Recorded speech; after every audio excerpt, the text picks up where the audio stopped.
Welcome everyone to the Koochiching County Board of Commissioners regular meeting for Tuesday, February 27th, 2024. Would you help me open with the Pledge of Allegiance, please?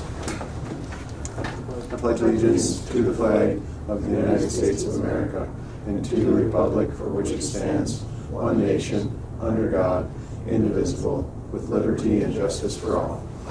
Thanks everyone. First item business is to approve the proposed agenda with additions and or deletions. We do have 2 deletions and 1 addition. The addition will be under item A3D under county business, and the removals will be under human resources, items B and C. I'll make that motion. Thank you, Commissioner Roach. A second. Thank you, Commissioner Hell. Any other deletions or additions? Hearing no other discussion, I'll call the question. All those in favor signify by saying aye. Aye. Aye. Opposed? And motion carries. Thank you. Next up is to approve the minutes from the February 13th, 2024 regular meeting. I'll make the motion. Thank you, Commissioner McIntyre. I'll second it. Thank you, Commissioner Roach. The only thing to mention would be on this here would be on 2024/2-1,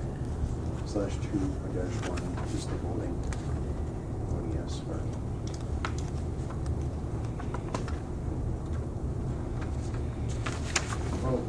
Just voting apply. Just a little grammar addition on item 2024-02-01.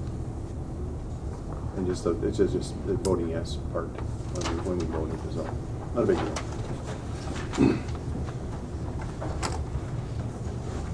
So I have a first and a second. Is there any discussion on the minutes? Hearing none, I'll call the question. All those in favor signify by saying aye. Aye. Aye. Opposed? And motion carries. Next up is financial business. Chair would accept a motion on items A, B, and C today. I'll make the motion. Thank you, Commissioner Hell. I'll second it. Thank you, Commissioner Roach. Any discussion on the claims? Hearing none, I'll call the question. All those in favor signify by saying aye. Aye. Aye. Opposed? And motion carries. Next up we have human resource. Item A is to approve employment separation for non-permanent part-time. Yes, it's just a... Yes. 3D. Did A, B, and C. Oh, excuse me. I'll do addition first. There we go. See, thank you, Okay. Commissioner Roach. Under financial business, we have that's where the addition is here. Apologize. Is to approve the S&P Global Ratings engagement letter. This is for the jail bond. This is requirement of the county to go out for this rating. Basically a what would you call it? Normally it's just a kind of a credit rating. Yep, they look over our financials, and Joan and I will be doing an interview with them here in the middle of March, talking about county policy, finances, the economy, and they take all that information back and give us a base rating, and then whatever that rating is, then that credit enhancement application we put in with Minnesota, then should increase that base rating to a higher rating. Right. Just one of the steps on the bond rating. So this is kind of a pre-step. The step before this we engaged in was the enhancement program, and that was through the state of Minnesota. This is the next step. The enhancement will kind of go hand in hand with this here. Is that correct? Correct. And then they'll you get the financial picture to the bond rating, S&P Global Rating Club. And this is actually a fee of $23,000, and this will be paid out of bond proceeds once they are received. So that is the addition for today. Anything to add? Great. Chair would accept the motion of consideration to enter into financial ratings engagement letter. I'll make the motion. I'll second it. Thank you, Commissioner Hill. Thank you, Commissioner Roach. Any discussion on the engagement? Questions? If not, I'll call the question. All those in favor signify by saying aye. Aye. Aye. Opposed? And motion carries. Now, Human Resource. Thank you. Morning. Morning. It's a request to approve separation of the notice of separation for a non-permanent part-time correctional officer, William Jenkinson. It's a retroactive. The request this was identified as part of the roster cleanup we just did in the last board meeting. This employee was identified that we did not terminate back in August of 2023 when the jail administrator communicated with him about his position. So, it's a backstory. So there's no vacancy to create off of this because it's part of the roster.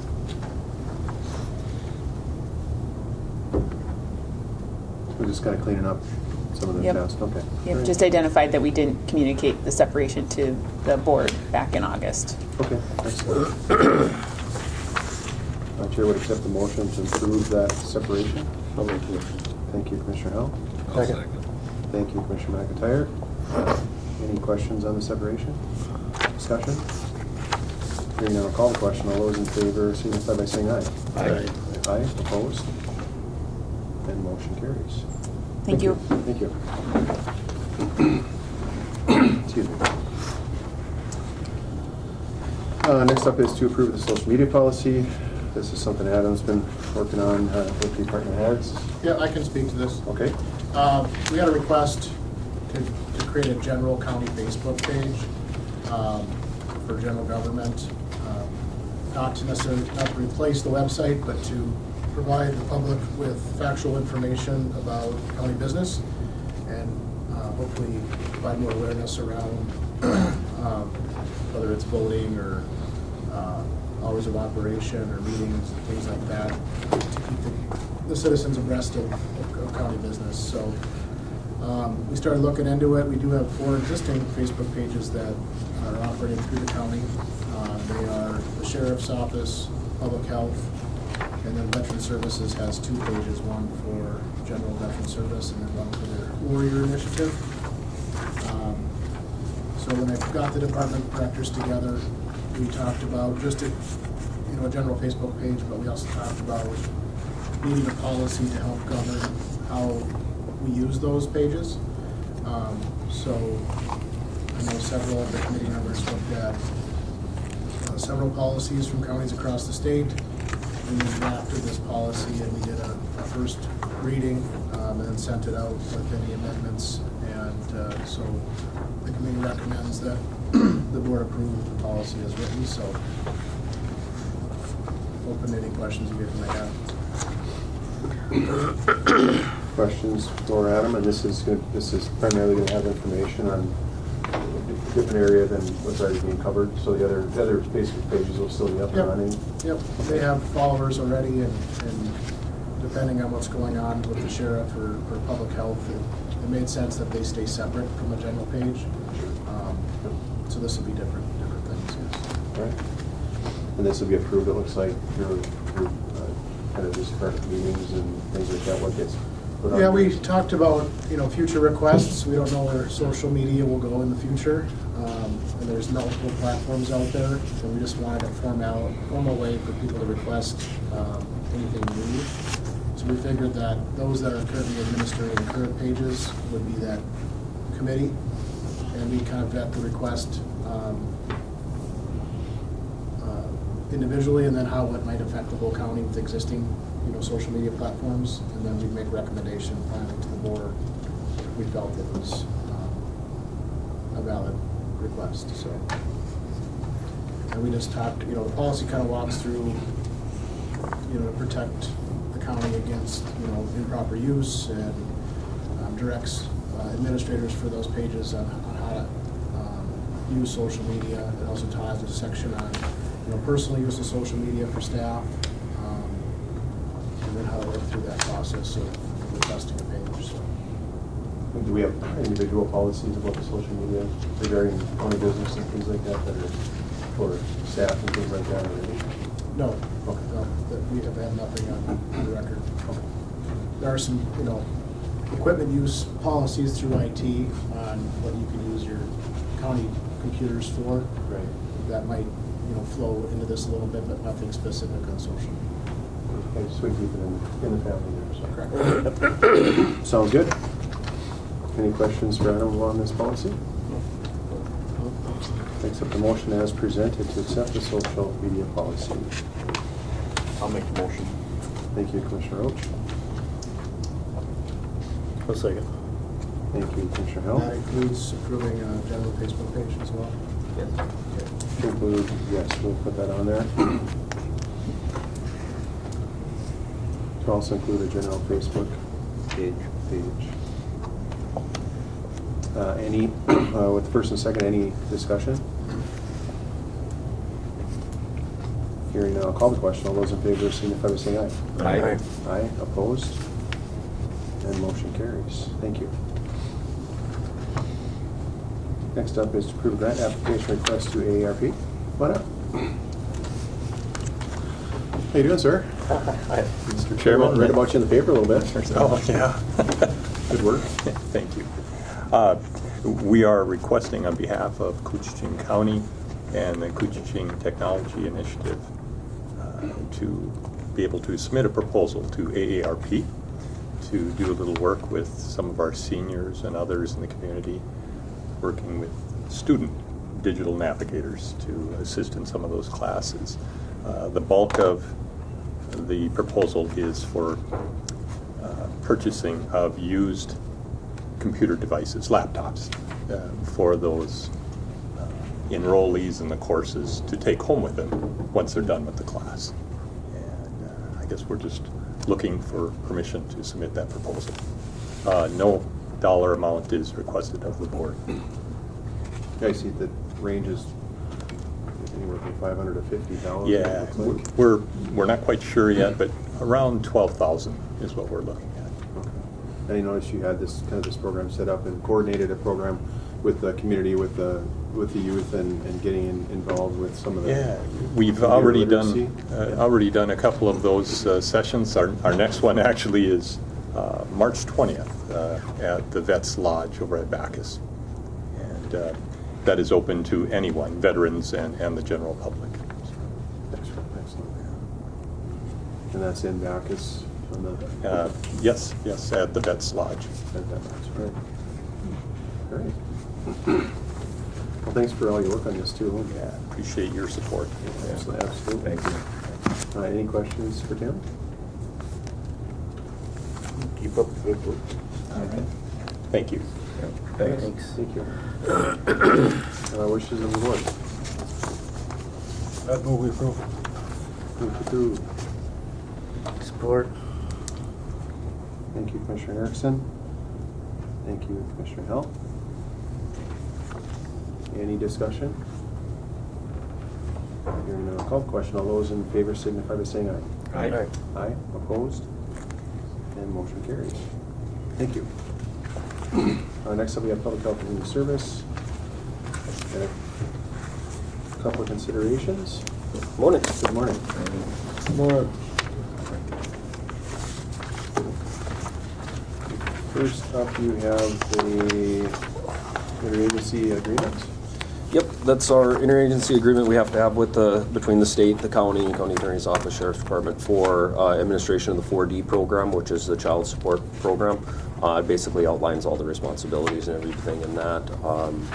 It has to be done every year, updating it with my information as the point of contact now as well, changing that from Kathy LaFrance. So this is one that they wanted digital signatures on, and it wasn't working, the digital signatures, and we weren't the only county that was happening with. Excellent. Yes, it was. There was lots of issues with that. There's been several emails going back and forth with the state. So she said the state said you can get an ink signature on there and send it in, because there was something like 30 counties that weren't able to get that electronic signature system to work because, it was through Adobe. It wasn't DocuSign, which everybody is familiar with, and it was kind of a mess. So.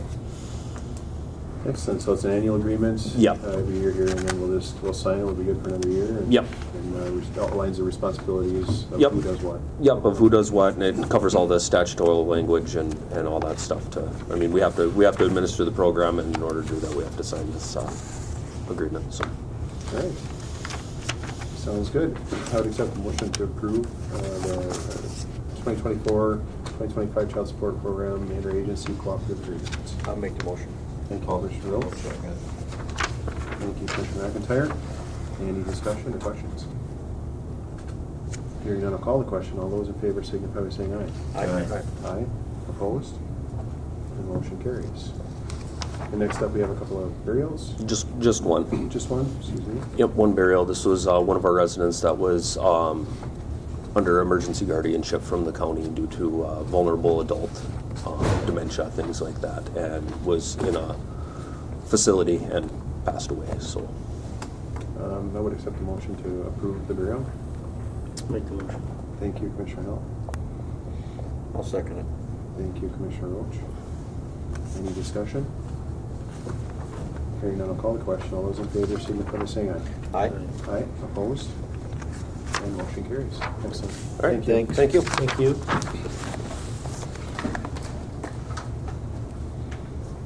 The next up, Land and Forest, Business Side, Nathan. Hey, good morning. Wisconsin. You can't go to Wisconsin. Cheesehead. They got less wood than we do. You can't go there. So you have a few things today, Nathan. Yeah, so the first one, like you mentioned, we're according to the county's travel policy for out-of-state travel, we need board permission ahead of time. So looking to attend the Lake States Forest Certification Summit in Superior, Wisconsin on March 11th, or travel on March 11th and 12th.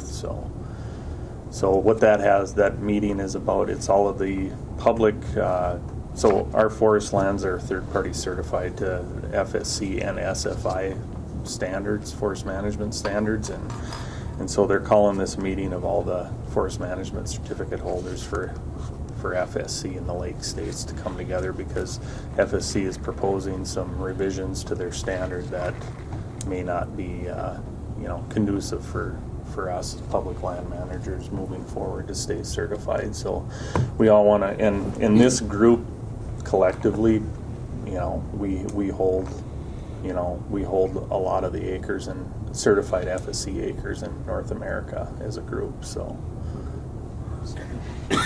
Sounds good.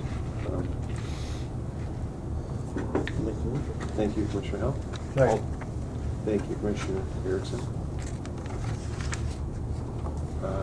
Any discussion? Hearing none, I'll call the question. All those in favor signify by saying aye. Aye. Aye. Opposed? And motion carries. Next, we have some extensions. yeah, so it's kind of ironic that we're going to talk about this today when it's a blizzard out. But yeah, so based on the winter that hasn't been so far this year, we're looking to grant a no-fee 1-year extension for all of our county timber permits on the books that have an expiration date in 2024. So we would automatically kick that date out to 2025. And so we've seen it in a couple different arenas. We see folks not going into those deep swamp sales, and they're having to cut more of the higher ground aspen that we kind of refer to as those early freeze-up chances. They've kind of had to stay in those most of the winter, or they haven't got to the sales that they had anticipated. We're also seeing it on our scaled wood volume. We look at last winter from December through February, we're about 19,000 cords behind that same time frame this year. Now, granted, February we don't have all of our scales in yet, so that will make up some of that difference yet, but it's going to be less, and that's just a pure factor of the way things are out there. So, Yep. I certainly appreciate you working with them and getting this out there and stuff too. Yep. Because I know it'd be like the way the weather is, you just never know what's gonna Right. happen here now. I mean, working at night, I heard, and. Yeah, there's a lot of folks have, especially on the hauling, have went kind of nocturnal now, so. Right, yeah. Yeah, they're lined up, you see them lined up around the block right now. So Yeah. gotta get that wood in, so. Yeah. Appreciate you working on all that. Yep. I'd make a motion. Thank you, Commissioner Erickson. I'll second it. Thank you, Commissioner Roach. Any discussion? Hearing no discussion, I'll call the question. All those in favor signify by saying aye. Aye. Aye, opposed? And motion carries. Calling Ross.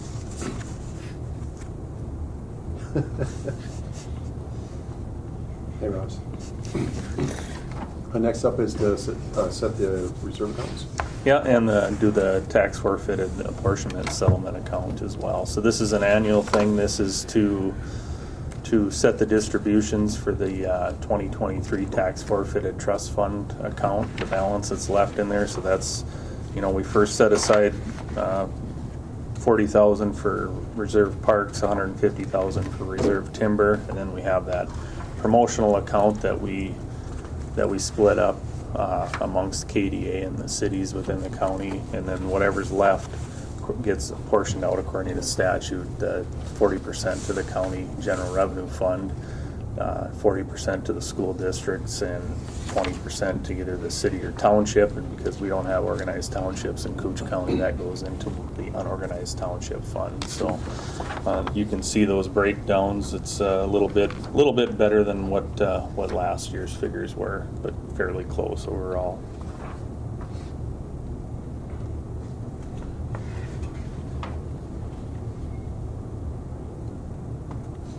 We have the schools, and you're looking at keeping it at the $10 per capita? Yeah, I mean, that's what we ran with, and that's up to the board. I mean, you guys have full discretion on that promotional account, but it can't be no more than $10 per capita, so. We were at 7 here a few years A back. few years ago, we were at 7 and we bumped it up to the max, so.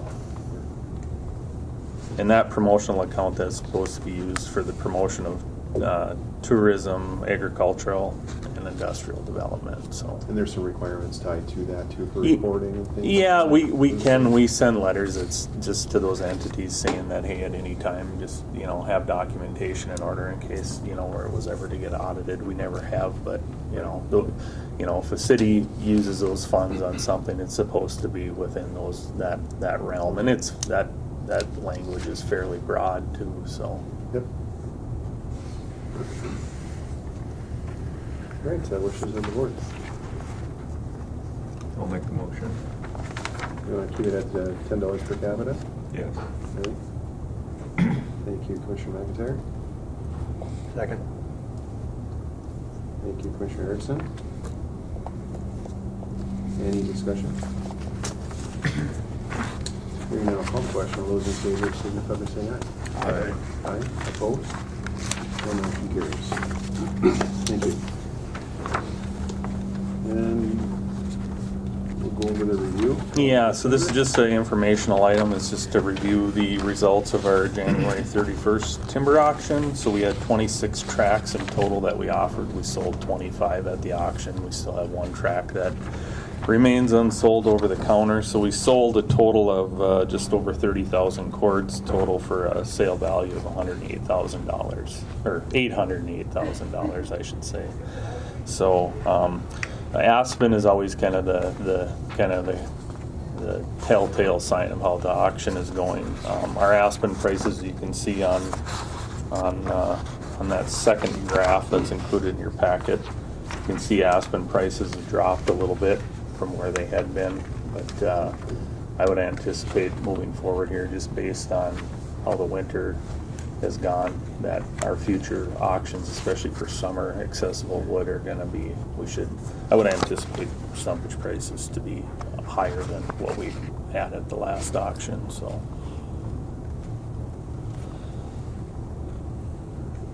And you had all your tracks sold? All but one, All yep, but one. yep. Sounds good. Any questions for Nathan? I believe that trend follows other agencies that are offering timber too, that Aspen has been a little bit softer.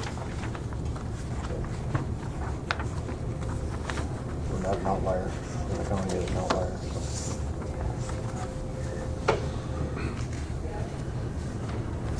Excellent, thank you. Yep.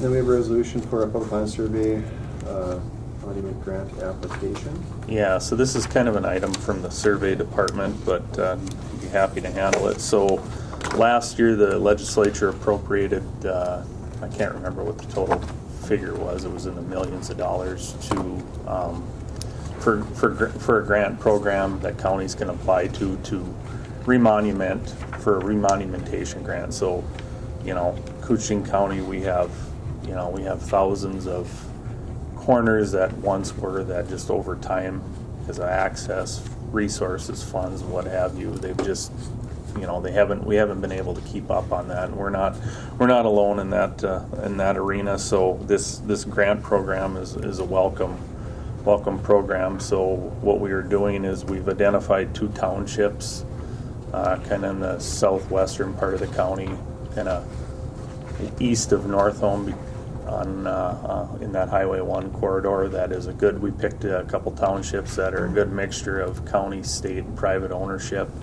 And then the 2 townships that we've identified there, you know, one only has 15% of the corners, in total corners that should be there certified, and the other one is at like 16%. So we got roughly like only 20 corners in that whole township out of what, probably 125 or 130. So we're applying for 2 separate $300,000 grants, and then if we were to get these, and I think we have a pretty good shot at these just based on the formula that they've set up to award these grants, we would then probably start the process of, you know, we would seek outside surveying firms to do this work, and then they would probably bid it on a per corner type basis, and then our survey department would kind of oversee all of that. So these are 2-year grants if we get them, and then the hope would be is if everything goes good and the legislature continues to fund this, we could kind of keep picking some of these townships off. So Do you see any issues with that? Lines moving? yeah, I mean, that's, you know, it's all in the communication up front that the survey crew would do. You know, I know Bob Murray, our county surveyor, he contract surveys. He's a county surveyor in Beltrami and Clearwater County. And Clearwater County, on their own, a number of years ago, kind of started this endeavor with, you know, fully funded by the county for the most part. And Bob says they have not had any issues there because the surveying firm that they have subbed this out to is very good about communicating with the landowners up front, you know, and getting their take on things too. So he said there has not been any issues. But yeah, we've seen that with some other public entities doing surveys and not notifying the adjacent private landowners. You just go in and plop some corners down, and it's not where they think it is, and it can create a hornet's nest. Yeah, and that was my point, because, you know, the easy one is deer stands. Mm-hmm. That's my deer stand, but now it's on somebody else's land, and get it Yeah. off type thing. and Yeah. it Creates a problem, because the lines do move, Yeah. and they will move section wide. Yes, they do. Yeah, it affects a lot more than what you think too. You know, one line can affect 3-4 property owners very easily. So, But just as a function of the accuracy, has gotten a lot better. You know, that's significant. It's good to hear that they look for companies that take care of that too. Yeah. That's- Yeah, it's a pretty good I mean, if we were to tackle one of these townships, and Reed can maybe speak to that, but to do a remonument the whole township, that's a pretty good undertaking, so. Yeah, that'd be unbelievable for us as a county to be able to remonument 1 or 2 townships under these grant programs, and especially if they, you know, keep it going over the years, do more townships as well. Because as you know, one person, myself, can't possibly go and remonument all the townships in the county. So this kind of stuff is crucial to take advantage of when the opportunity presents itself. Absolutely. Yep. Good work. Yeah, so and I should add that Mary Jean Becker has done a lot of the work on this too. So we've already submitted a letter of intent that, you know, that we would more than likely be seeking this grant opportunity to the state, and so this resolution is kind of the next step in that process, so. Great. Wishes of the board. I'll make the motion. A second. Thank you, Commissioner Roach. Thank you, Commissioner Hell. Anything else, Nathan? No, that should do it. Reed, anything? I'll just add that if somehow we did end up getting 2 or 3, let's say 3 townships a year, somehow from the state funding it, with grant money, it would still take us 33 years to remonument the entire county. Yeah, that's a good point. I just wanted to bring that up, for future reference. It'd be good to try to, put more money towards the survey program. Because these corners aren't gonna get any more easier to reestablish over the years. And you'll get GPS coordinates and everything on all of these now. too, Yeah, which this would be the If they'd all full be certified corners. 9 yards on this. Very great. Gosh, what would be the fun in that? Fun for these things. Yeah. Yeah. Yeah, it's amazing. I know. So like Itasca County, they've remonumented their whole county years ago, and they have coordinates on all of their corners, and literally you can go, like even somebody that's not technically a surveyor, like foresters, if they're running, forest management boundary lines, I mean, you can go on their website, get the coordinates, plug it in to the GPS technology that we have today. You go out there, and it says, the corner's 3 feet to the north and 6 feet to the west. You go and kick in the snow, and there's the corner. I mean, it's that accurate. So. Excellent. Well, good work. Hopefully we get approved, and Yeah. it sounds like we're on the right track. Yeah. so. Yeah. See, they had quite the formula. Yeah, yeah, it's based on kind of county economic conditions more or less. So we are, I think in the amount of certified corners that we don't have, so we should score high in that regard. So. Okay, so you keep us abreast of what's going Yep. on. Awesome. Great. Very good. We have a first and a second. If there's other discussion, I'll call the question. All those in favor signify by saying aye. Aye. Aye. Opposed? Thank you. Yeah, motion carries. Thank you. Thank you.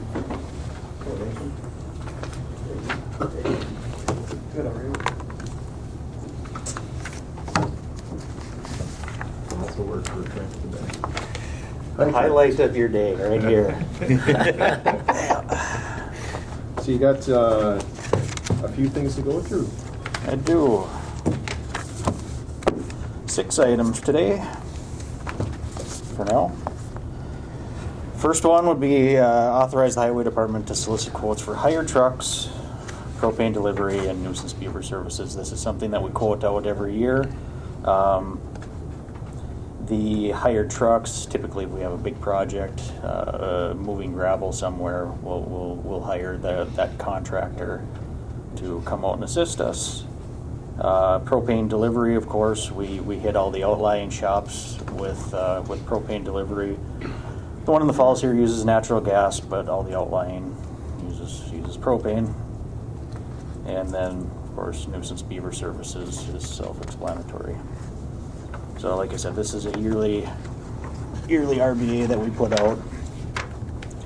I won't immediately go out and request quotes for these services, but it just gives me the option to do it as time allows. Is there a requirement to have it annually, or is there can we have it biannually? Is there any benefit to that? We can certainly have it biannually. As far as hired truck service, depends on fluctuation of fuel to get a good quote. But I mean, quotes are so high right now, anyways. Propane delivery, they kind of struggle with that as well because it's so fluid. It would be beneficial, we've talked about this in the past, it would be beneficial if we had our own tanks. I think we'd get a lot more competitive bids, but tanks are expensive. 1,000-gallon tank right now, you're looking at about $4,000, I think. At least that's what it was last year. Seems like it'd take a long time for make a difference. It probably would. We use a lot of propane though. We use probably $15,000-$16,000 worth a year, maybe even better. So So it might not take that long. Person should look into it maybe. Yeah, I'll Try sort- a year or something for the Yeah. other shops. yeah, I'll certainly make the call and see what they have to offer over at Rainy Lake Oil for tanks. And Well, the bids would typically be, they supply the tank too. correct. Yep. But it's hard for, so right now Lakes Gas has our bid or our business, and for another company to come in, change out all those tanks and everything, it brings up their quote a lot higher. So, They used to do it every year at the school. They would be changing tanks. yep. How many spots do we have for, Silverdale and North Home? We got Silverdale, Mizpah, Big Falls, Little Fork, Birchdale, and Lowman. 6. We're still having good interest with the nuisance beaver trappers. Kind of, yeah. There's some years where we get lots of interest. Last year, I think we had 4 bidders total for all of our areas. I don't know. Prices are a little bit higher this year than they typically are, so that usually perks a little bit of interest. So we'll see what we get. You split the county up into areas for that bid? Yeah, 7 areas. 7? Yep. So each area would be an outline shop or a shop.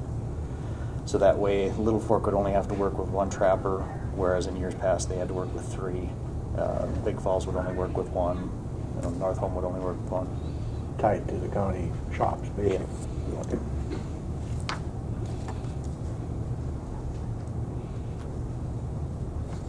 Any other discussion? If not, I'd look for a motion to authorize highway engineer to assist quotes for hire trucks, propane delivery, and nuisance beaver services. I'll make that motion. I'll second. Thank you, Commissioner Roach. Thank you, Commissioner Hell. Any discussion? Hearing none, I'll call the question. All those in favor signify by saying aye. Aye. Aye, opposed, and motion carries. Next up, we got a couple of bridges. Yep. Second item would be receive authorization to bid SAP 036-599-013. This is the UT 383 bridge. It's located down south of Silverdale. It's an interesting bridge. It goes across the Valley Creek. So when we were doing the plans for this, we submitted them to MnDOT for review. That road actually has an ADT of 1. But it serves county timber, and there's a private landowner across the bridge. The bridge doesn't have any side rails on it. The decking is rotted out. It definitely needs to be replaced. In fact, one of the property owners down there, he just sets a chair right in the middle of it and sits there on his walks and stuff and during deer season. So yeah, there's a resident chair on the bridge. If we move it, it's back the next day.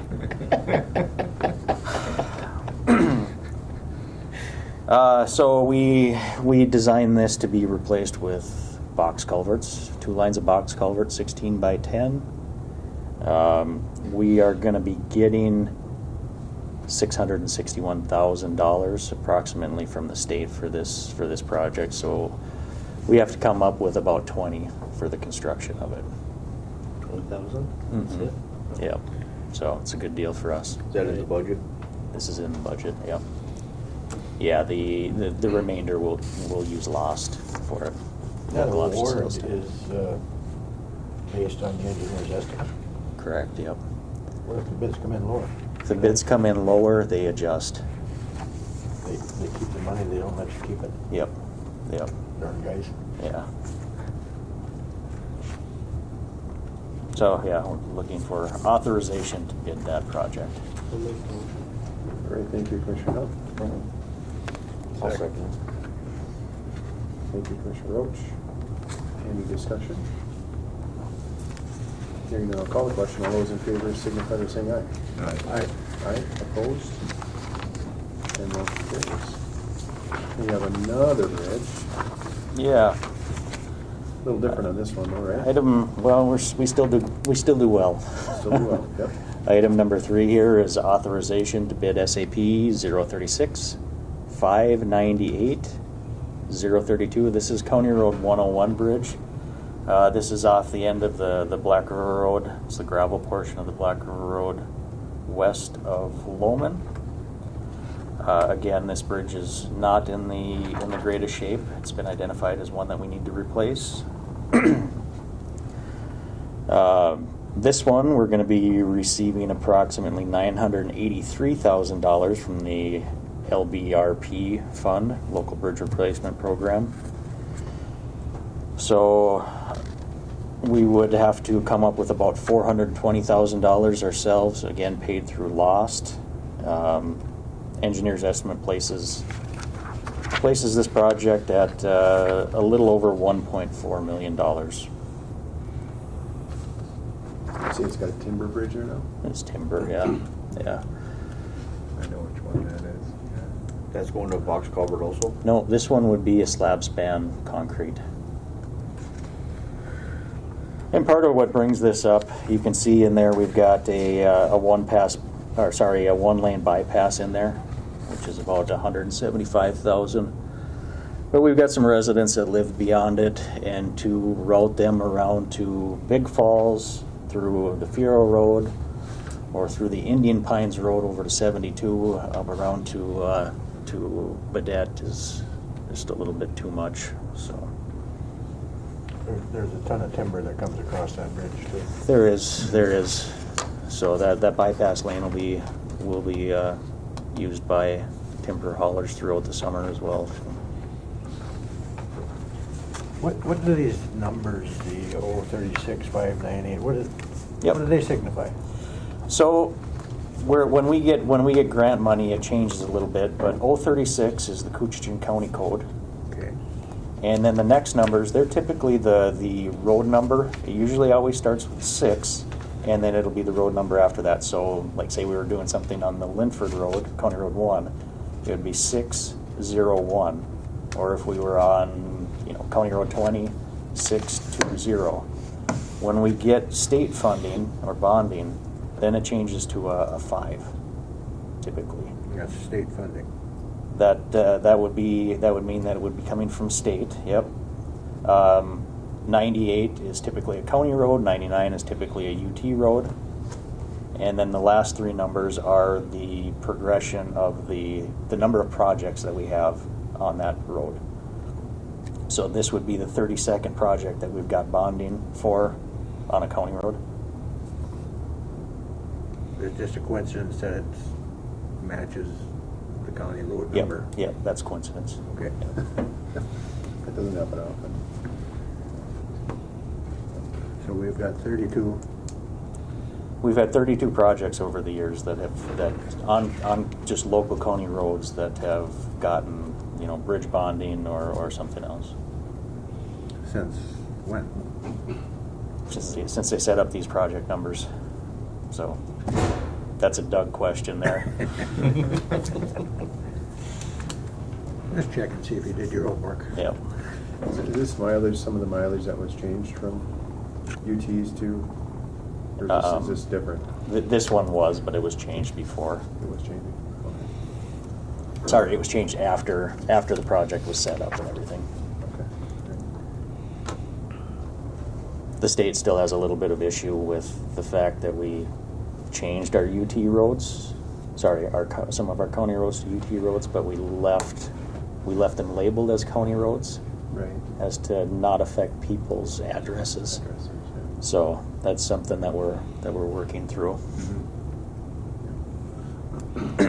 right, sounds good. Any questions for Trent? Hearing none, I would accept the motion to authorize. I'll move. Thank you, Commissioner Erickson. I'll second. Thank you, Commissioner Hill. Any discussion?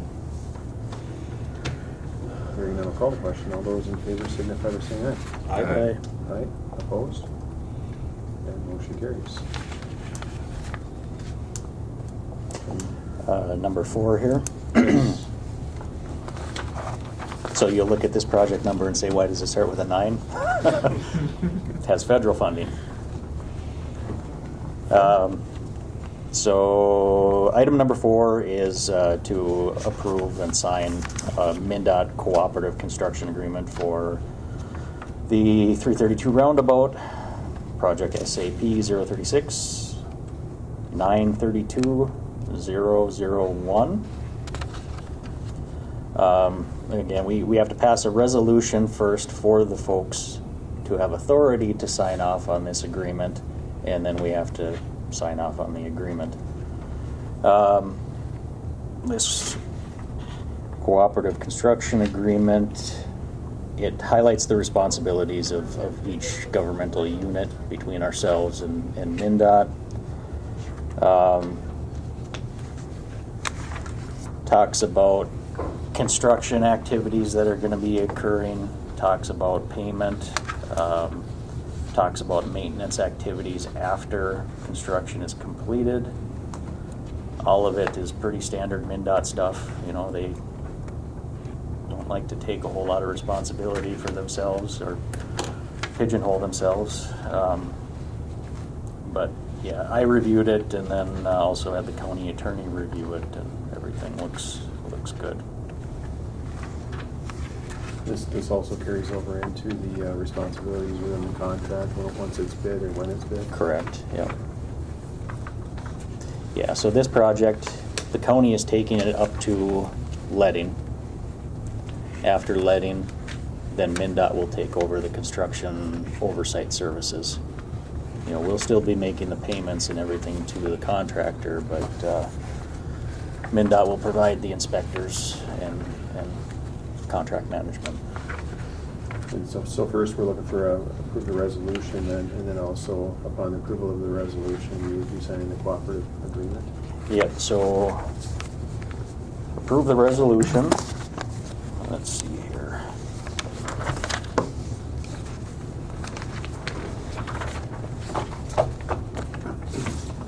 So resolution, if I can find it in my packet.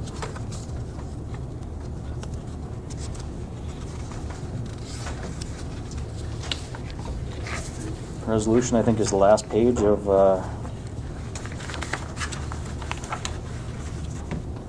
last page of this RBA. So again, this states that, you know, I would prefer that board chair and myself get authorization to sign it. Get authorization to sign the cooperative agreement, and that would be spelled out in the resolution.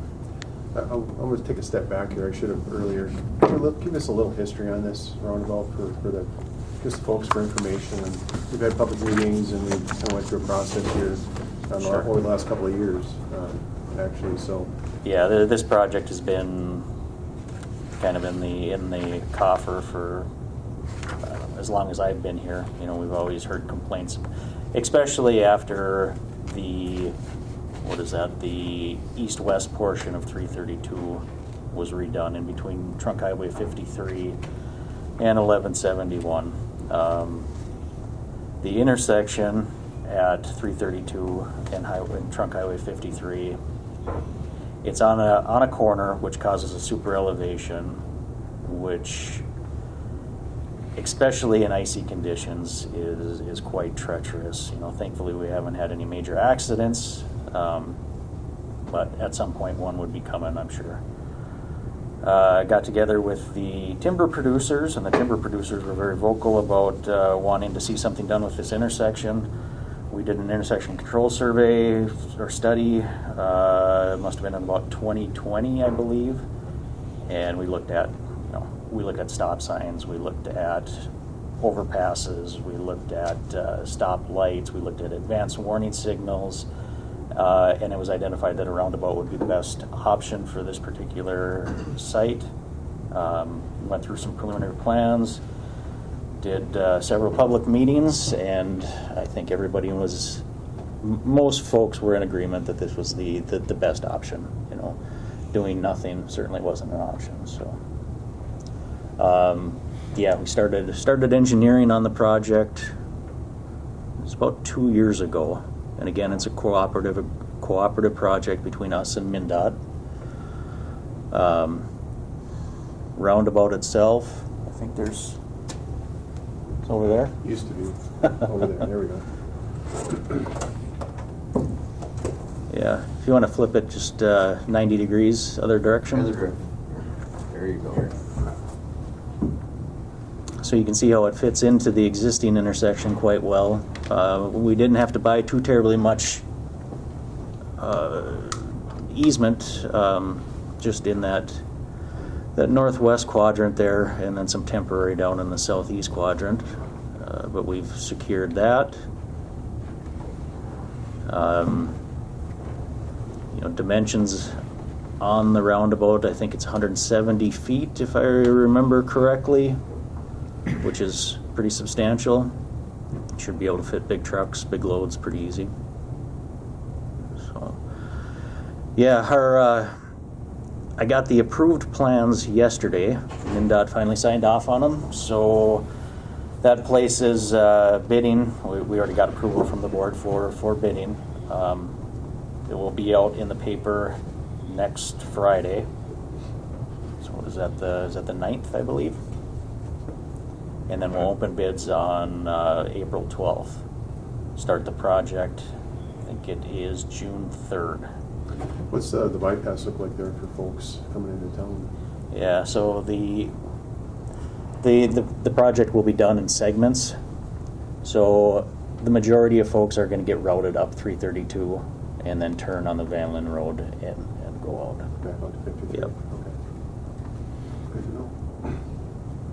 And of course, there's an option where you can go down the airport road as well, and possibly, depending on what segment we're working on, possibly get through that intersection from 332 to Trunk Highway 53. I'm sure there'll be good signage and There will be. awareness and all that too. So. Yep.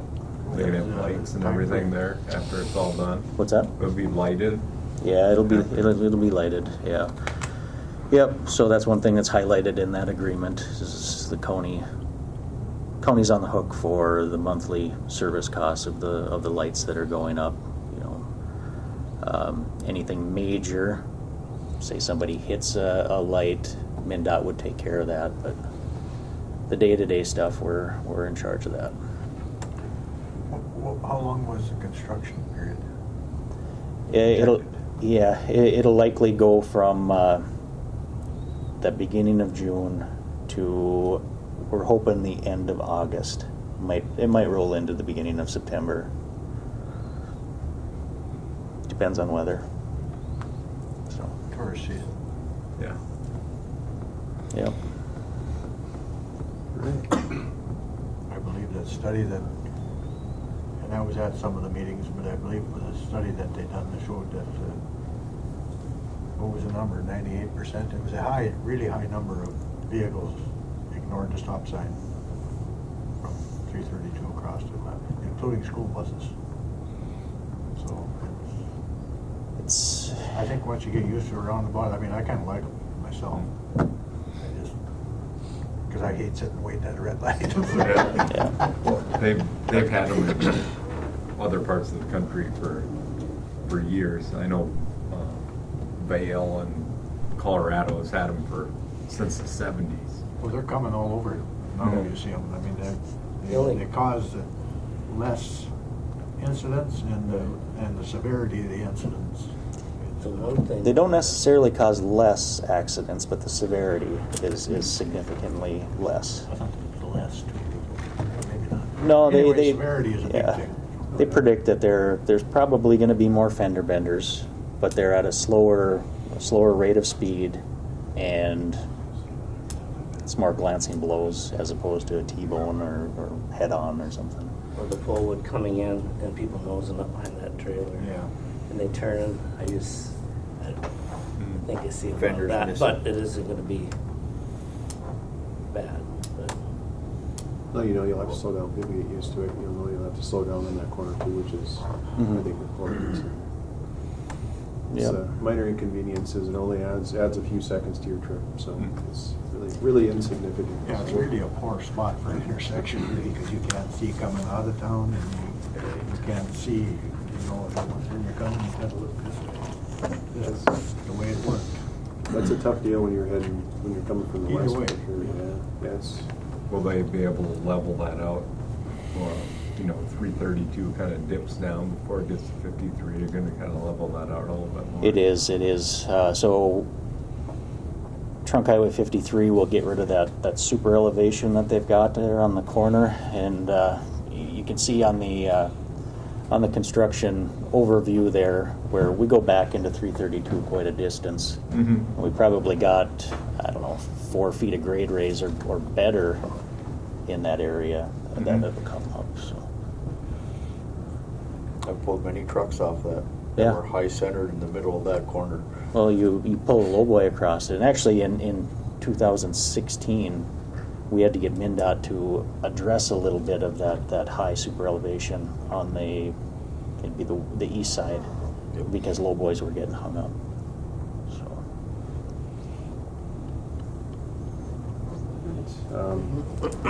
I should say that MnDOT would prefer electronic signatures on this document.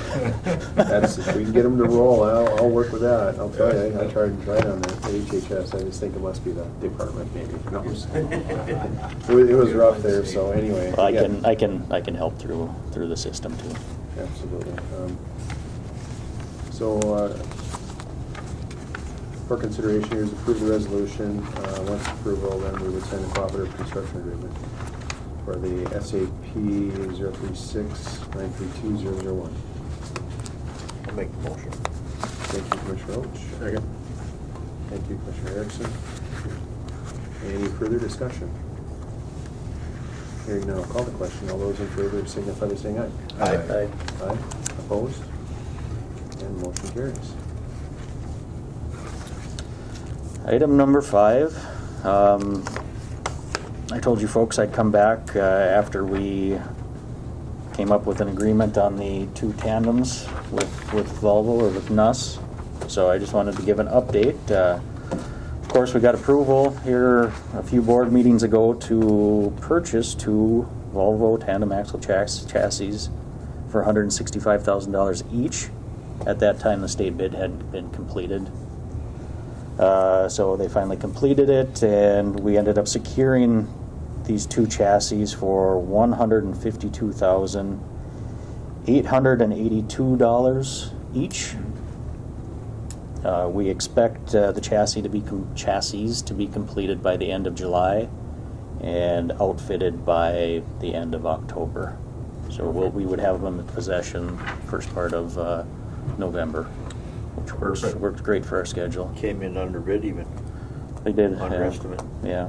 One thing interesting to note is we were talking to NUS. We actually had them come up here to help us spec these trucks, and we were talking about our Max and how happy we were with our Max. And he's like, "The Volvo's our Max."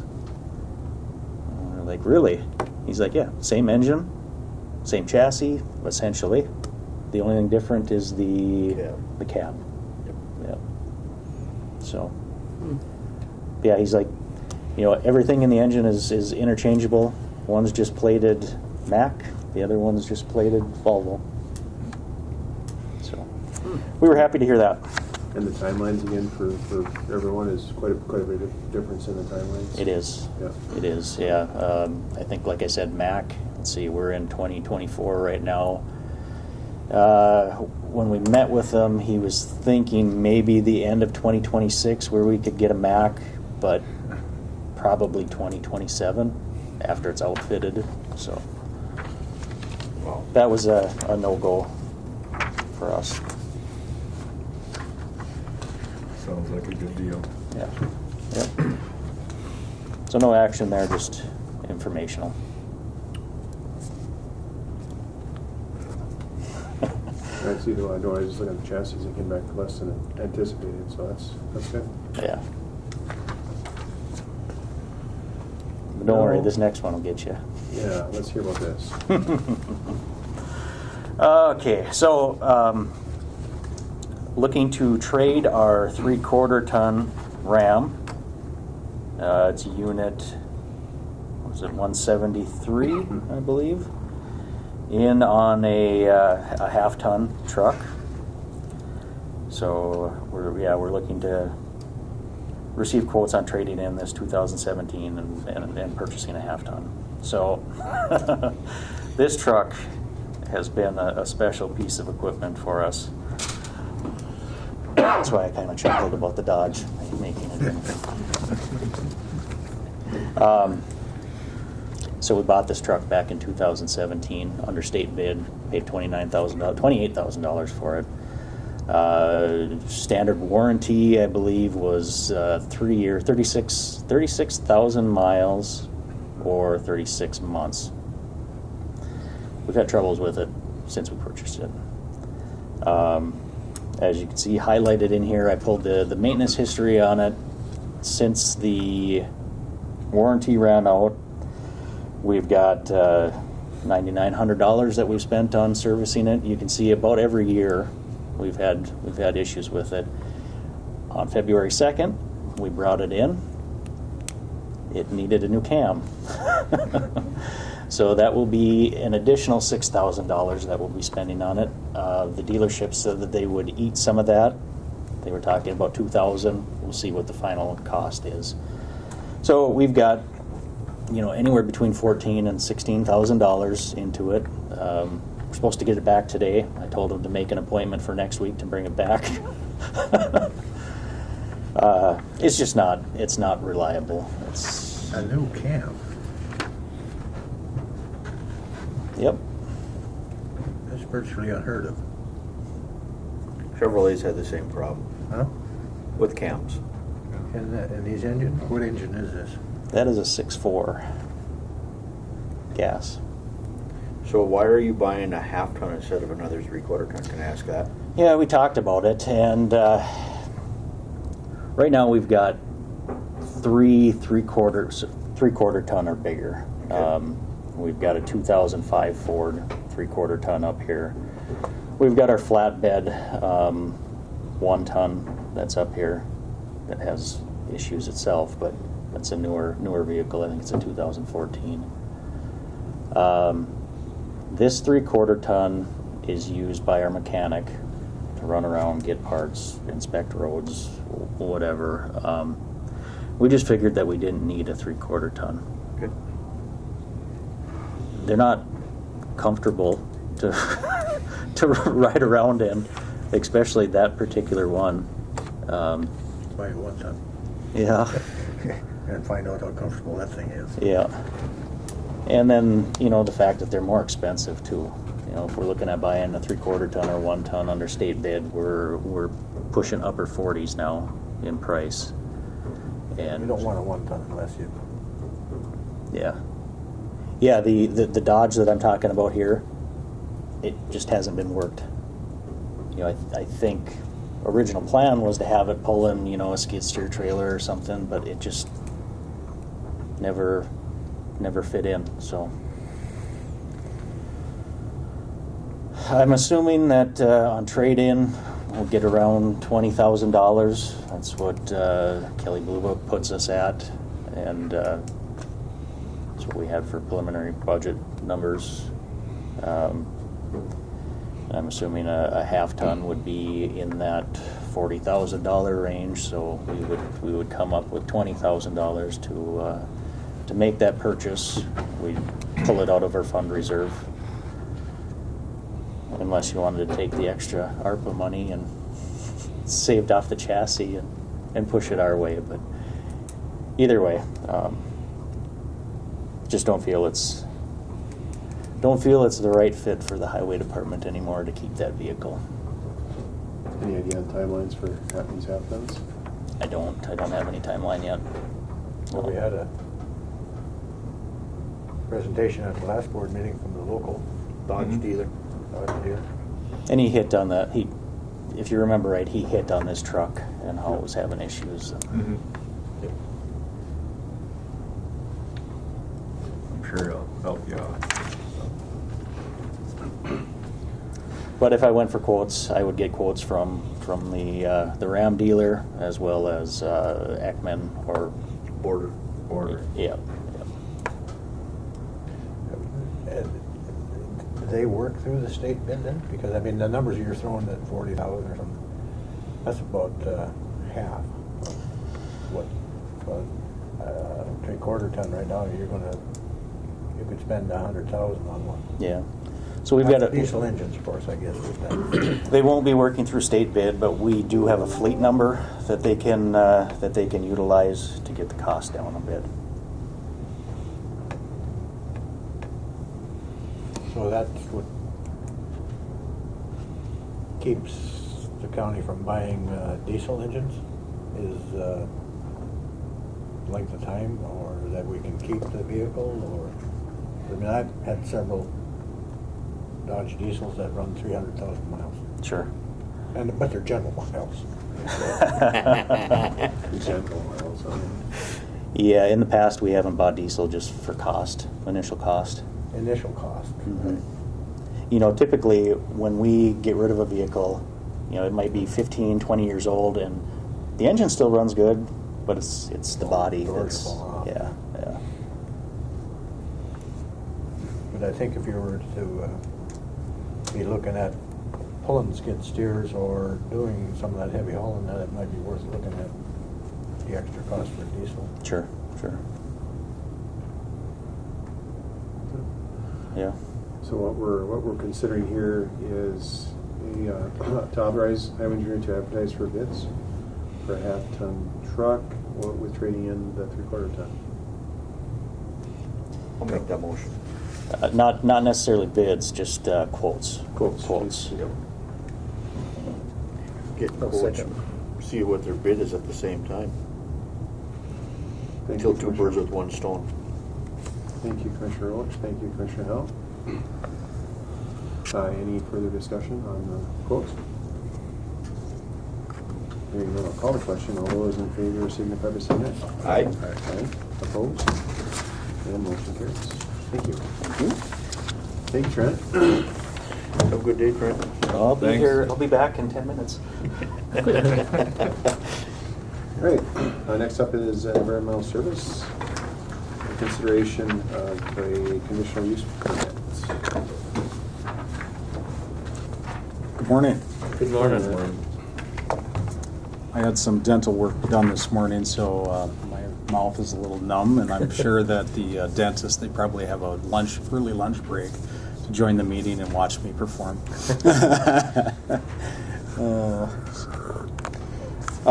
So today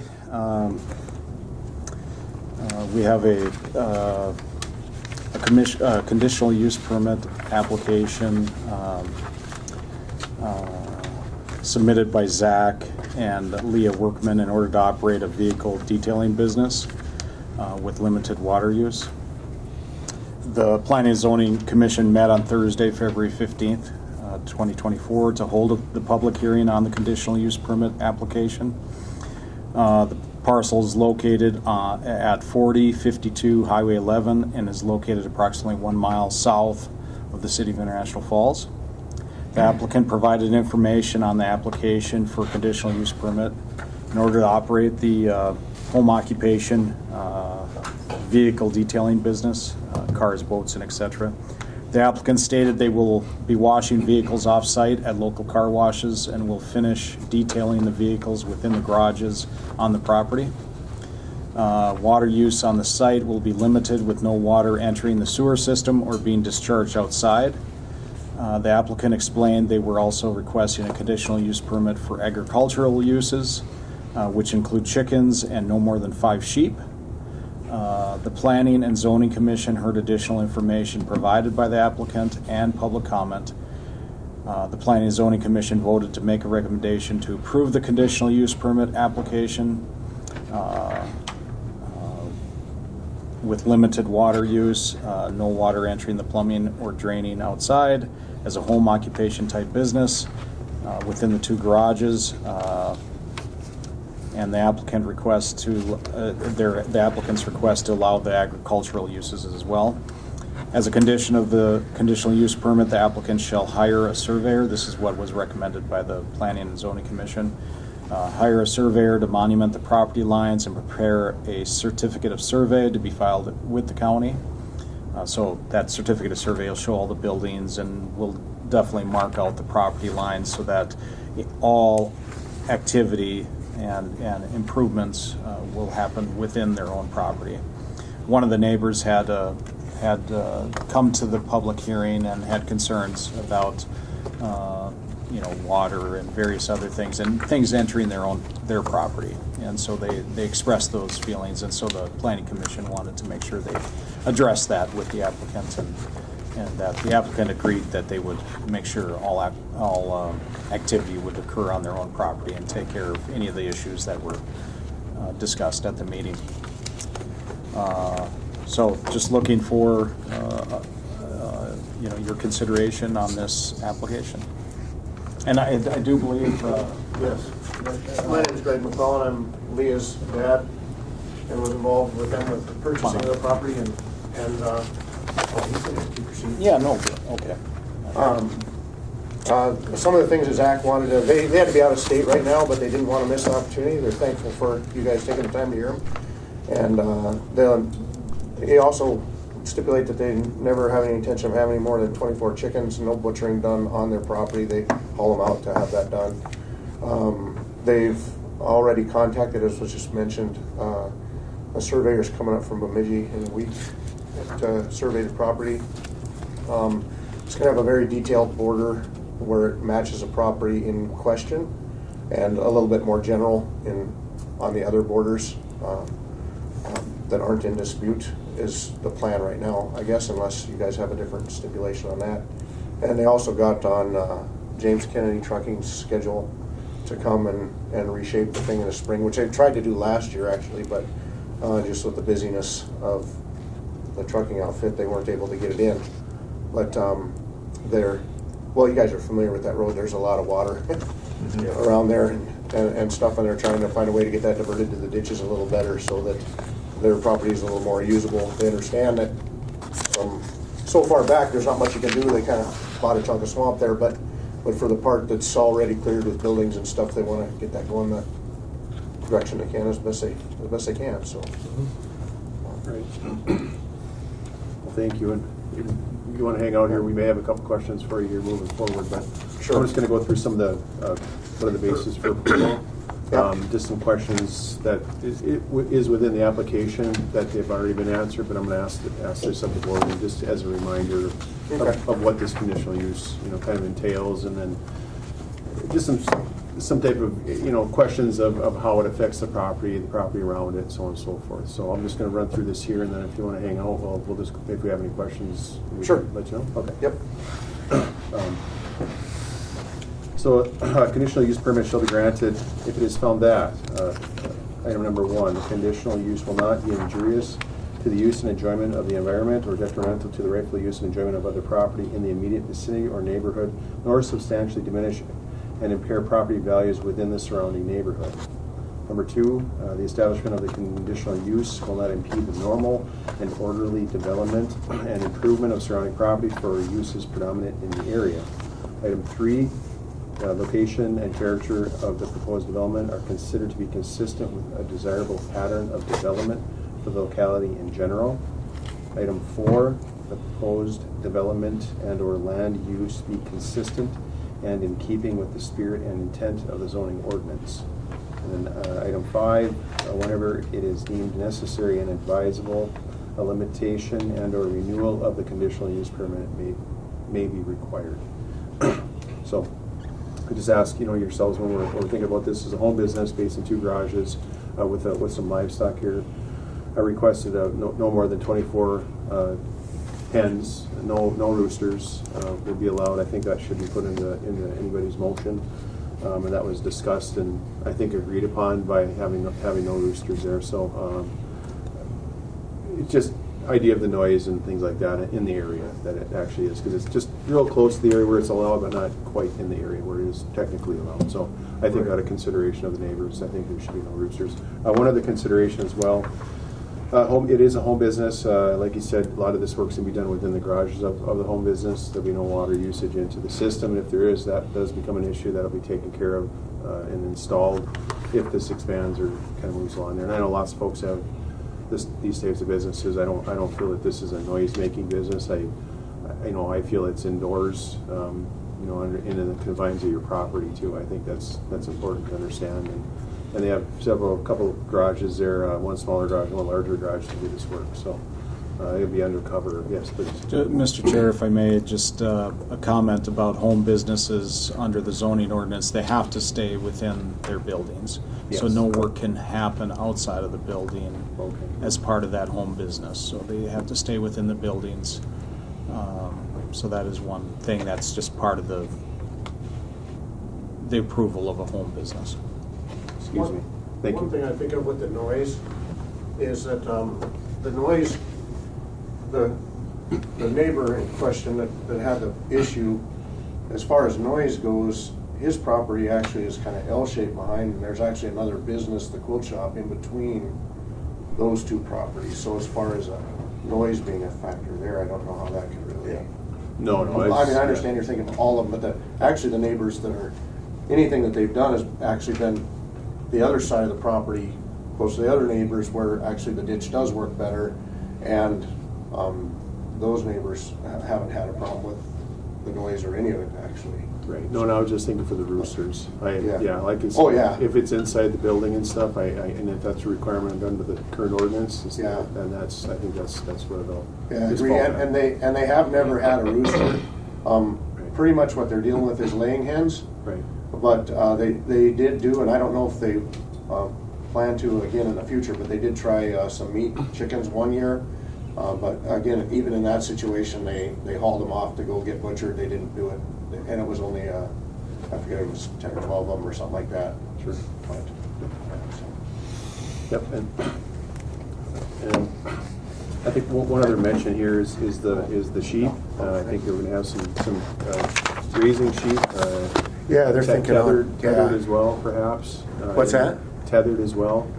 Indoor, outdoor fenced, and/or tethered. Yes, yeah, the plan is this year to add on to the chicken run with a new chicken run, and then beside that, with one of the existing buildings, there's one of the garages they use with the detailing and park their own personal vehicles, and the other one is kind of open around the bottom, and they don't do a lot with it, a little bit of storage, and that's what they're planning on using for the goats, and fencing in an area outside of that as well, so it'll be completely contained. Yeah. Looking into a little bit of the acreage for these sheep, I think Okay. that may be a consideration of the 5, just for the grazing purposes, and kind of what the acreage you have available would be of however many sheep you'd have, and it kind of works Right. out to be around 3. So I think that may be a consideration. What 3 acres or 3 sheep? 3 sheep. For what? Oh, okay. sheep. 3 It kind of- acres. Just for kind of 3 works sheep. out for the grazing, that they're planning to do there, Okay. to where, that would be a consideration for about the 1.5 acres-ish that you have available for this. Because like you say, the back part of it, I know I've been back there, it's not usable, and getting it dried up a little bit, or getting at least the drainage away from your, the houses and garages is going to be a good thing too. You get a lot of spring flow out of there and things like that. So, but moreover, I think just the consideration of having it maybe instead of no more than 5, have it be no more than 3. I think as I mentioned, and I think there was some mention of maybe harvesting those as well. That Zach had mentioned that he may be harvesting those as well, for food and that. And I guess will they be harvested when they're lamb, hogettes, or like when it's mullet, or what do you? That I don't know. This is new to them. They're going to be learning as they go. Okay. But I do know that from talking to them that they have no intention of doing butchering of those there either. Zach's not interested in any butchering. I'm just thinking if there's going to be like a turnover or something. Oh, yeah. Okay. Right. Anyway, no, that's Mr. Chair? Yes, please. If I may add in, Whitney Sims in my office and I did a little research with the Department of Agriculture. I believe we looked up sheep and the number of sheep per certain area. What was the number? Do you remember the number that we looked up related to the number of sheep and acreage? We figured it was about 1.5 acres or 1 to 1.5 acres of land that's being occupied by yard and buildings. And when we looked it up, I think we thought, based on the Department of Agriculture's guidance, that 5 sheep would, there was the amount of acreage was greater than what 5 sheep would need. Just to let you know that. Oh, yeah. Well, that was our limited research through the Minnesota Department of Agriculture. Okay. We're no experts. The other thing that I did was I called Bob Davis, who had 200 head of 300 head of sheep. So he was very experienced with sheep, just to get a feel for the numbers. And it was his feeling that shouldn't be a problem. They really, you move them around and they graze, but he didn't think that was too many for that area. Well, then I misspoke. I apologize. You just want to make sure that we're not over harvesting, or not over harvesting, but overusing the property, I guess. For sure. Just to be safe. So I know it's in a little bit more of a residential area than further across the road where you have larger lots perhaps, or more usable lots too. So I mean, honestly, if there were some more usable lots, I would agree too that there'd be no issue at all with having probably more, even if you could use the property to graze them or whatever. Right. So, Yep. so just keep that as is as a no greater than 5 with the usable property that's there. So I think we have close to 5 acres total, but about 1.5 acres ish or so that is actually usable, minus the building and stuff, of course. So as a consideration, and I don't know if you know anything. Do you have any concerns or? I guess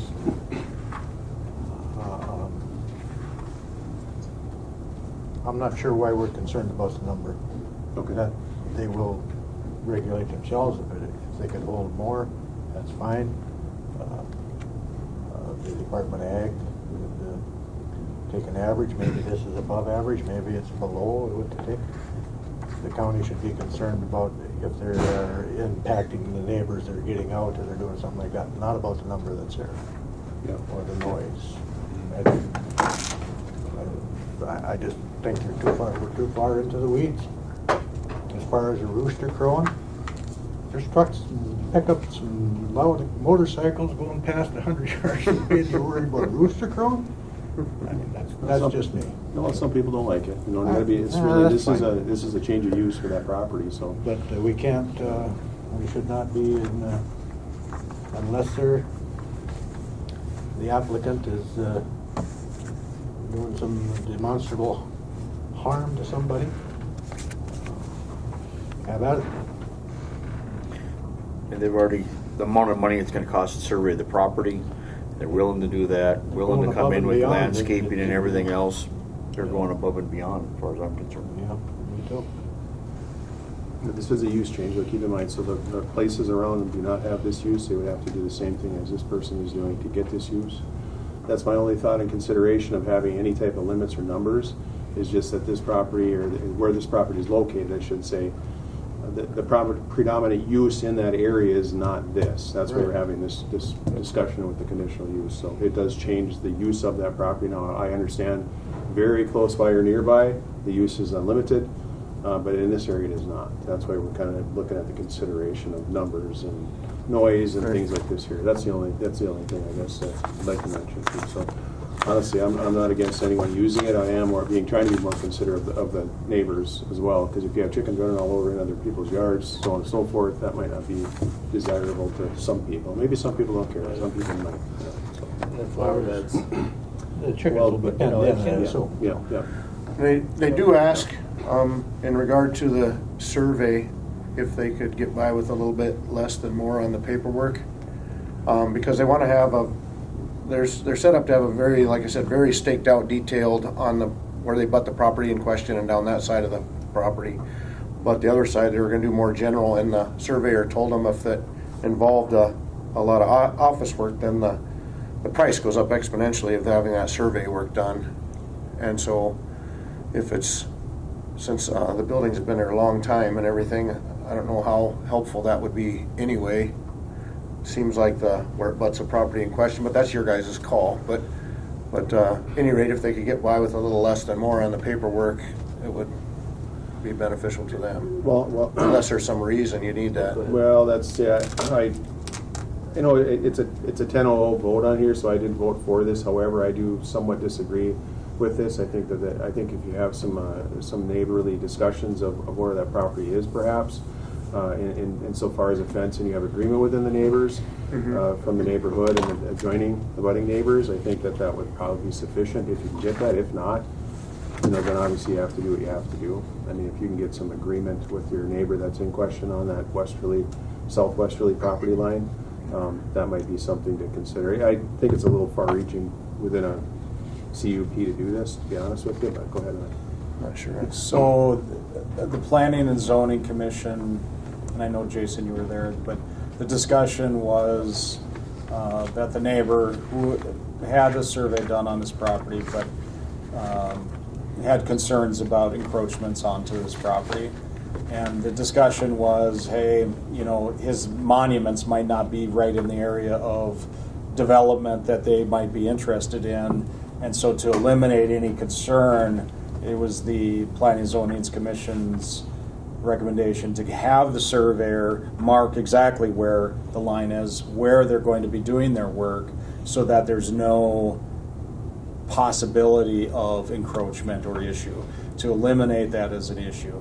The other thing, as far as the paperwork, when we talk about a certificate of survey and having the buildings shown and all the development on the property, it provides a picture and distances from property lines. It provides information to us from a permitting standpoint that allows us to make better decisions. And so if they're going through the process of a survey, I know it costs a little bit more to have the certificate of survey, but I believe it's a real benefit to not only the property owner, but also the county as a whole.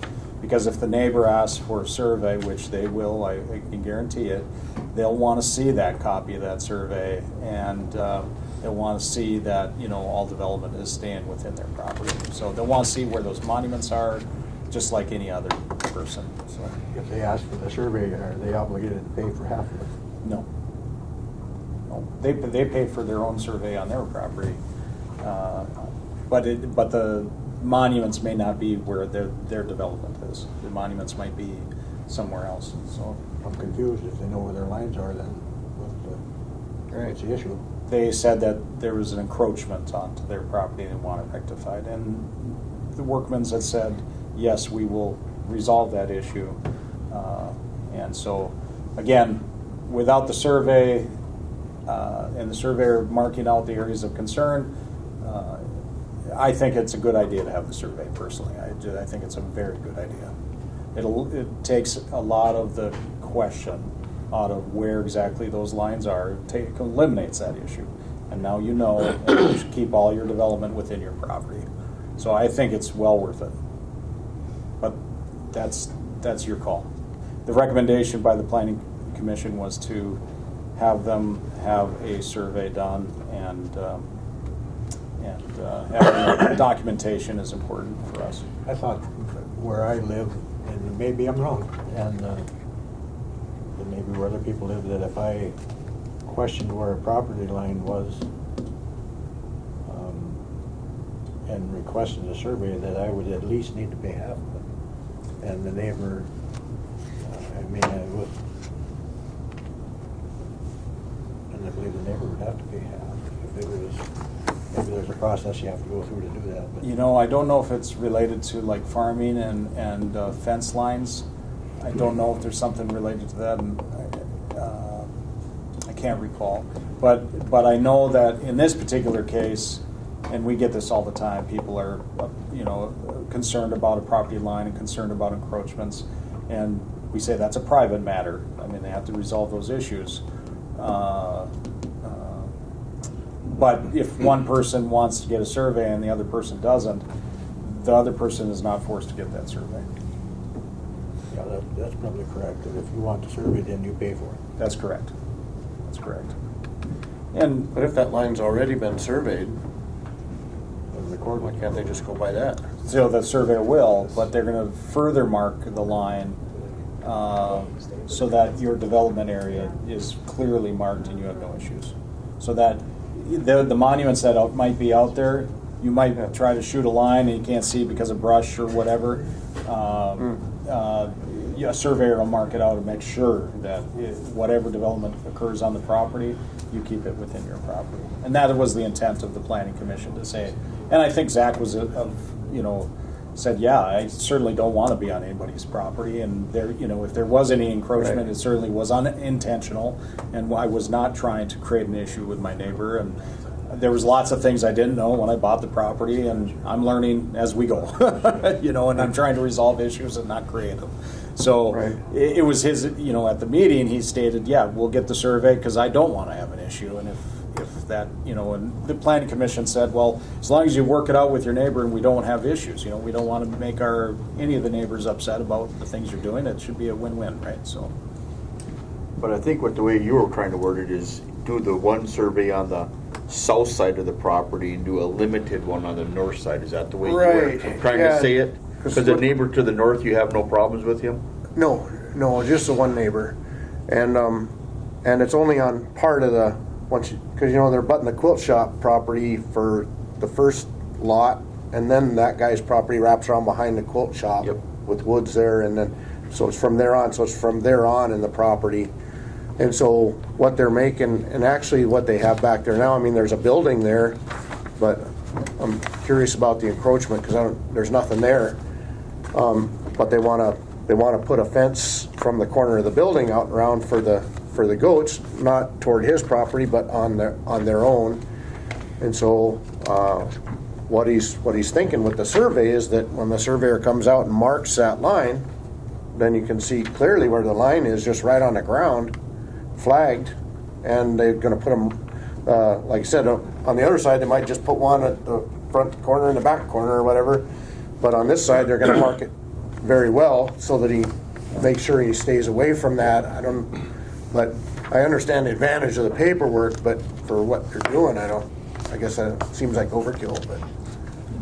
There is a survey ordinance that says any survey that's completed requires, or any certificate of survey requires it to be filed with the county.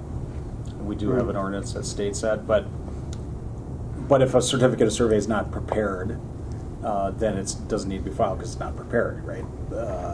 So a person could monument without a certificate of survey, but the problem is with that is that the neighbor will come in and ask, because they're going to ask for a copy. And then you got no proof And you have through the nothing. paperwork, Right, you got no exactly. paper trail. I think it's way better for you and for Right. your son-in-law. Is it son-in-law? Son-in-law, Son-in-law My and daughter. your daughter to have that documentation so that the question is answered. It's no longer a mystery. Gotcha. I think it's better for all parties to just, here it is. If there's a question, here's a copy of my survey. You can have your surveyor look at it if you'd like.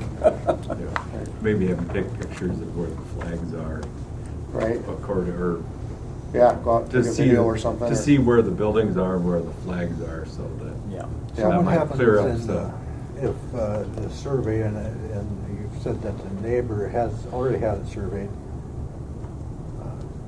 so maybe this new survey follows that line completely. What happens if those two surveys don't agree? So I'd like to think that a surveyor will come to the same conclusion, and in most cases that would be the case. There are times that people make mistakes, right? But generally speaking, they're professionals, so one surveyor should come to the same conclusion as another surveyor. And so, I would expect that would be the result. But if there was a different result, I guess you have to cross that bridge when it comes. But I don't think that'll be the case. But that's a different issue. That's not related to this. That would be an issue that the surveyors would have to work out.